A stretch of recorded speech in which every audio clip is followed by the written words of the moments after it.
altera as regras para investimentos e funcionamento do setor, mas 4 destaques ainda devem ser analisados pelos deputados hoje, podendo mudar trechos da proposta. Na Bahia, subiu para pelo menos 10 o número de mortos por causa das chuvas no sul do estado. De acordo com a Defesa Civil Estadual, quase 300 pessoas ficaram feridas e cerca de 20 mil perderam as casas após o temporal. Então é sobre este assunto que nós vamos tratar, lembrado pela Luciana agora, a situação no sul da Bahia, 10 mortos, muitos feridos, gente desabrigada. Para isso nós vamos conversar agora com o governador da Bahia, Rui Costa, que gentilmente atende a CNN mais uma vez. Governador, bom dia, obrigado pela entrevista para a CNN. Bom dia, Rafael, bom dia a todos os amigos da CNN, é um prazer falar com vocês. Governador, como é que o senhor avalia a situação agora no sul da Bahia? Já foi possível atender as famílias que estão desabrigadas, sem alimentos, sem energia elétrica, feridos, os parentes desses 10 mortos? Como é que está o trabalho lá naquela região, governador? Olha, desde o primeiro dia, nós estamos com a equipe de bombeiros da Defesa Civil atuando na região. Foi um volume de chuvas extraordinário, foram 500 milímetros em apenas 2 dias. E além da água, da chuva, houveram rompimentos de barragem ali no norte de Minas, em algumas fazendas da Bahia, o que contribuíram para o volume excedente de água e foi uma verdadeira maré arrastando tudo que estava pela frente. Graças a Deus, tivemos tempo hábil para avisar as pessoas, para remover as pessoas. Alguns, infelizmente, tiveram que se retirar das casas compulsoriamente, porque elas não acreditavam que o rio iria subir tanto, mas isso minimizou muito o impacto em vidas humanas. Mas o desastre material é enorme. Nós tivemos estradas municipais ou vicinais, como a gente chama, completamente destruídas e várias estradas estaduais também com trechos de rompimento.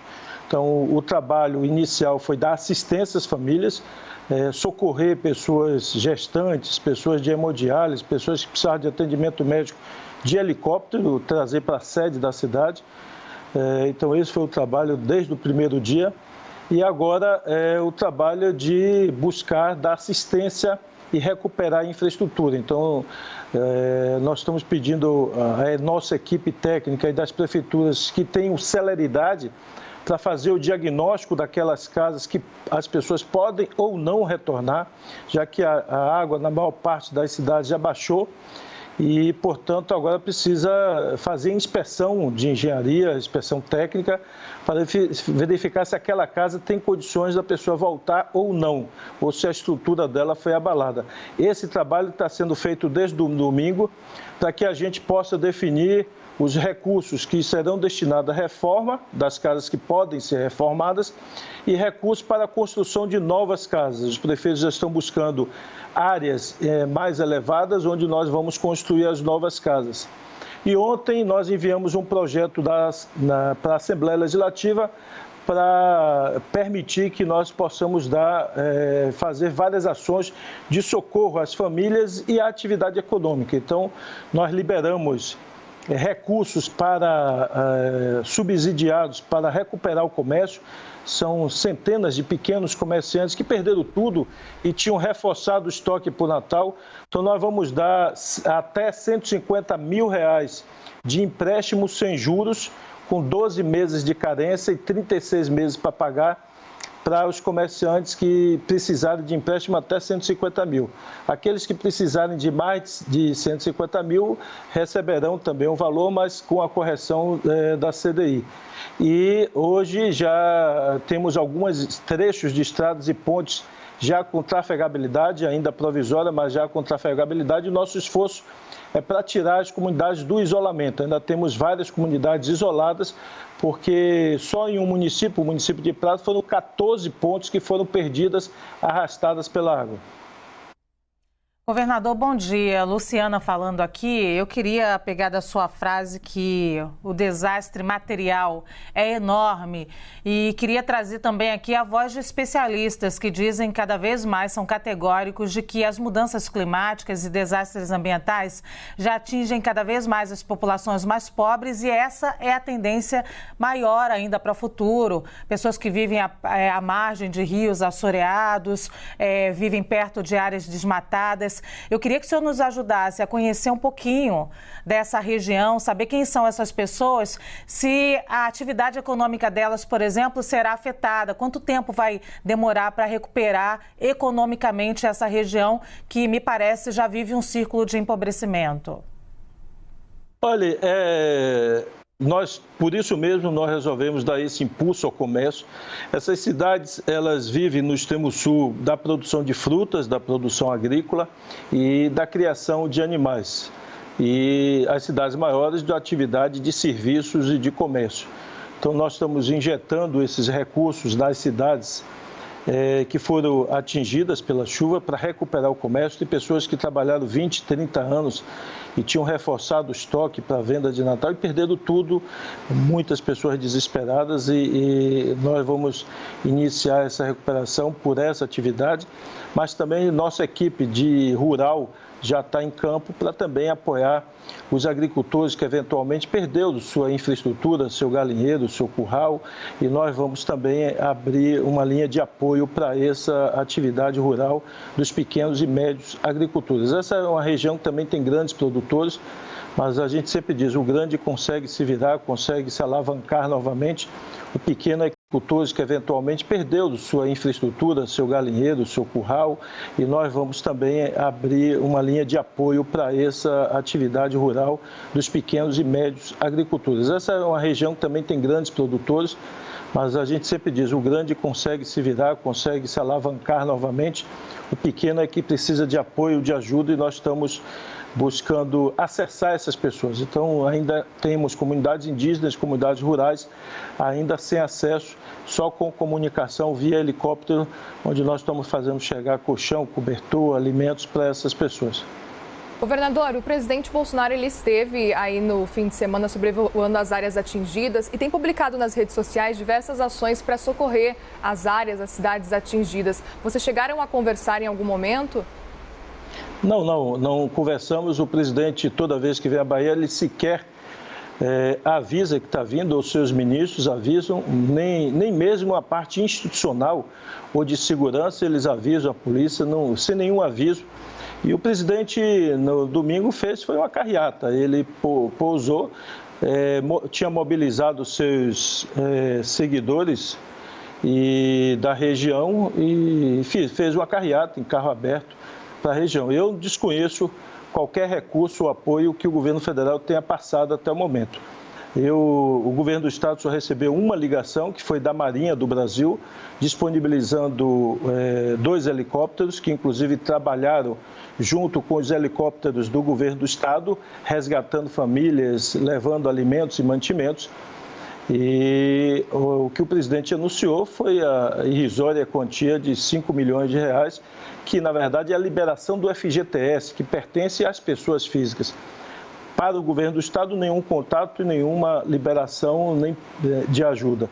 Eu não sei, não posso afirmar em relação ao contato com os municípios, mas nenhuma ajuda até agora chegou do governo federal e nós estamos trabalhando todos os alimentos, são alimentos comprados pelo governo do estado e alimentos doados por voluntários e também alimentos comprados pelas prefeituras municipais que também compraram alimentos para fornecer às pessoas.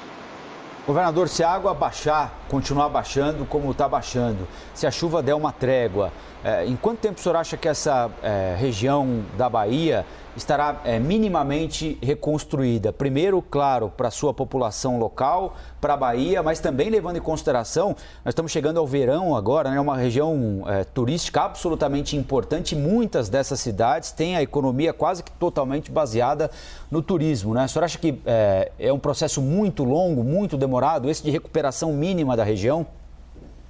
Olha, depende da infraestrutura. As principais infraestruturas nós vamos recuperar em semanas, como eu disse. Ontem demos acesso à cidade do Prado, recuperamos a cabeceira de uma ponte, já está trafegável. Ainda, evidente, em condições provisórias, mas já está trafegável. E nós estamos priorizando corrigir as estradas principais, aquelas, as BAs, as estradas estaduais, e aquelas que dão acesso aos principais distritos e às principais sedes de cidades.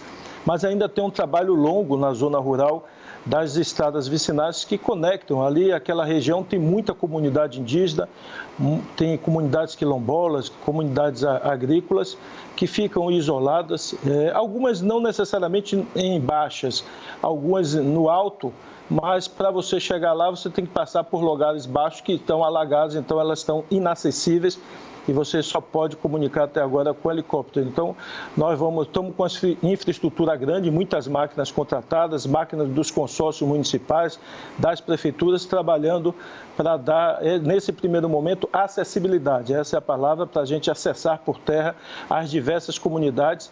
E estamos buscando também retirar pacientes que precisam fazer hemodiálise para deixá-los na sede da cidade, para evitar qualquer contratempo e qualquer dificuldade de saúde, as mulheres que estão próximas a ter parto, a fazer o parto, para poder trazer também para a sede das cidades, para evitar qualquer risco de contratempo e, com isso, garantir a segurança do bebê, a segurança da mamãe. Então, o trabalho nesse momento é de garantia da vida e buscando dar acesso às localidades. Aí, nós vamos ter o diagnóstico da infraestrutura agora que a água baixou, porque enquanto está submerso, você não consegue ver a extensão total do desastre. Você consegue enxergar que a ponte foi levada, mas você não consegue muitas vezes enxergar. O momento é de garantia da vida e buscando dar acesso às localidades. Aí nós vamos ter o diagnóstico da infraestrutura agora que a água baixou, porque enquanto está submerso você não consegue ver a extensão total do desastre. Você consegue enxergar que a ponte foi levada, mas você não consegue muitas vezes enxergar o estrago nas estradas, porque vários trechos ainda estão embaixo d'água. Desde domingo não chove e isso está ajudando a fazer com que a água baixe. A expectativa é que até sexta todas as estradas estejam fora de lâmina d'água e com isso vai propiciar que as máquinas entrem para trabalhar.